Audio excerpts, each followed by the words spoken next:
Bonjour, fais cette vidéo pour répondre à vos messages et à vos commentaires que j'ai reçus suite à mon premier épisode de podcast qui s'appelait «Pourquoi les mamans s'oublient-elles?» ainsi que les shorts que je fais pour approfondir un peu le sujet. Et là, j'aimerais encore aller plus en profondeur pour rebondir aux messages que j'ai reçus. Voilà, tout d'abord, je voulais vous remercier pour vos messages, remercier pour votre confiance et pour vos partages. Ça m'a beaucoup touchée. Ce que j'ai entendu beaucoup dans les commentaires, c'est qu'il y a quand même un cri d'une maman qui est en survie. Et c'est un cri de détresse. Et ça me touche profondément parce que moi-même, j'ai vécu ça, j'ai traversé ces périodes et je sais à quel point c'est éprouvant, à quel point on peut se sentir seul, pas soutenu et tomber vraiment dans la posture de victime. Ce qui était, c'est une évidence quand on sent qu'il y a pas assez de soutien, qu'on traverse quelque chose de très, très, très difficile. On a plus tendance à se dire: «Mais mince, en fait, tout le monde est contre moi. Pourquoi je suis toute seule à vivre ça?» et cetera et cetera et on tombe vraiment dans la victime et ce qui se passe énergétiquement, c'est quand on est victime, on attire forcément un bourreau et on a tendance à voir nos proches, nos partenaires ou les gens qui nous entourent comme nos bourreaux alors que, c'est pas le cas. La plupart du temps, ce n'est pas le cas. Donc j'aimerais approfondir plus ce sujet. Ça concerne souvent les mamans qui sont avec les enfants en bas âge, qui venaient d'accoucher ou qui vivent les premières années de bébé et ça, c'est une période de vie qui est très éprouvante. Quand le bébé vient au monde, il amène, pas seulement le changement de vie, il amène une révolution dans la vie, d'un couple. Que ça soit chez la femme ou ça soit chez l'homme et dans le couple en général. Donc on passe à 2 à 3 ou des fois de 3 à 4 ou de 4 à 5. Ah ça c'était mon cas, je suis une maman de 3 enfants et j'ai traversé toute cette période de croissance de famille, d'évolution de famille. Et ce que j'ai envie de dire, c'est qu'effectivement, c'est une période qui est très, très sensible, qui demande au couple de s'accrocher et malheureusement, ça part souvent aux éclats. Déjà la première année, de bébé, il y a énormément de séparations, de divorces, vers les 3 ans de bébé. Alors pourquoi ça arrive? C'est bien sûr qu'il y a plusieurs causes et comme la maman, elle accouche de bébé, elle reste encore un bon moment en symbiose avec le bébé. Et ça, c'est physiologique chez la femme. C'est normal, nous avons cuvé et porté ce bébé pendant 9 mois. Et une fois qu'elle est née, tous nos systèmes, ils sont programmés. C'est les instants de survie, en fait, de l'humain, de l'être humain. Et même chez les animaux, c'est exactement la même chose. On est on est programmé pour protéger notre bébé. Donc on est connecté au bébé H24. Ce qu'on allait ou on n'allait pas, qu'on dort avec ou on ne dort pas, peu importe. Tous les systèmes de maman, ils restent alertes pour protéger la vie, pour cuver le bébé. Et souvent aussi, on est très sollicité pendant les nuits. C'est extrêmement rare quand les bébés commencent à faire tôt leur nuit. Souvent, c'est des mois, voire des années que, le couple et notamment la maman ne dort pas la nuit complète, qu'elle dort des fois 4 heures dans les 24 heures ou bien son sommeil est, vraiment fractionné toutes les 2 heures et cetera. Qu'est-ce que ça crée chez la femme? Ça crée le dérèglement de tous ces systèmes. Le système hormonal se dérègle, le système nerveux se dérègle, le système digestif se dérègle, etc., etc. Ça peut amener jusqu'à un épuisement très profond, des problèmes de santé, etc. Ce qui vit la femme souvent, c'est des crises des nerfs, c'est qu'elle explose au moindre le petit truc et que ça crée énormément de tension parce que l'homme, il n'est pas en capacité d'accueillir la femme dans ces états-là. On veut pas rapprocher ça aux hommes. Ils sont aussi, ils font face aussi à leurs limites, ils font face aussi à leur fatigue, ils font face aussi à la pression que la société crée pour eux. Hem, c'est ainsi en fait, c'est la réalité d'aujourd'hui que la vie nous demande beaucoup, la vie nous demande trop. Et la femme qui est déjà, déréglée au niveau de tous ces systèmes, en plus, elle reçoit énormément d'informations maintenant à travers tous les réseaux, les télés et et cetera. Donc on est bombardé par l'information de comment bien faire, de comment bien nourrir le bébé, de combien bien faire dormir son bébé, de combien le développer, de combien comment le stimuler et cetera et cetera. Donc elle se dit: «Ouh là là, il faut que je fasse ci, il faut que je fasse ça et cetera et cetera».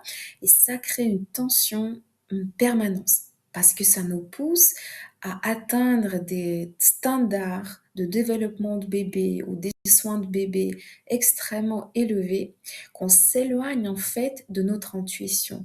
On s'éloigne de notre instinct maternel qui nous dit en fait ce qui est juste pour notre bébé, ce qui n'est pas juste pour tous les bébés. Parce que chaque bébé c'est une individualité, hein, aussi bien que la maman, elle est aussi singulière dans sa façon d'être, dans sa façon de vivre, et que tous ces normes de société qui nous balancent chaque année de plus en plus fort et de plus en plus grand le volume d'informations qui arrive, ben, c'est très difficile de se retrouver.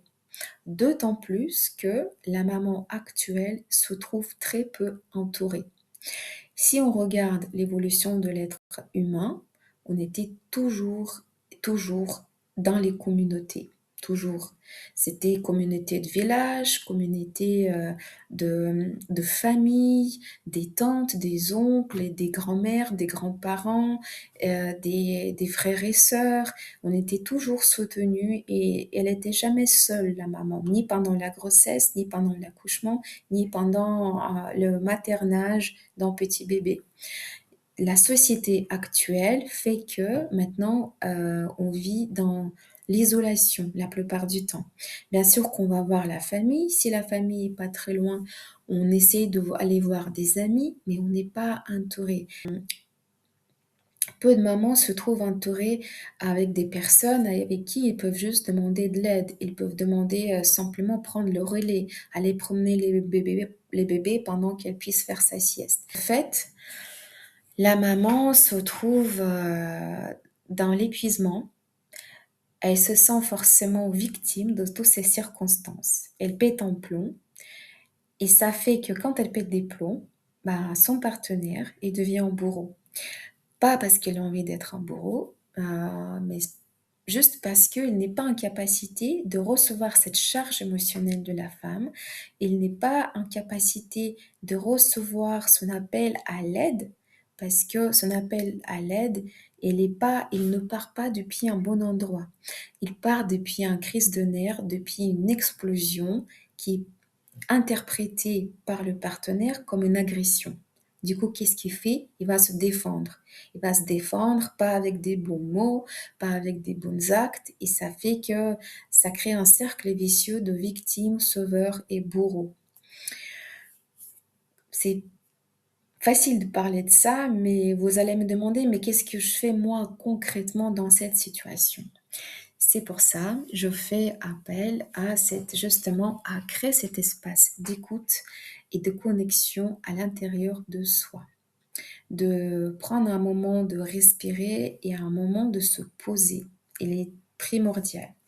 Si vous ne pouvez pas créer ce moment seul parce que le débordement est allé vraiment déjà trop loin, faites-vous accompagner, vraiment.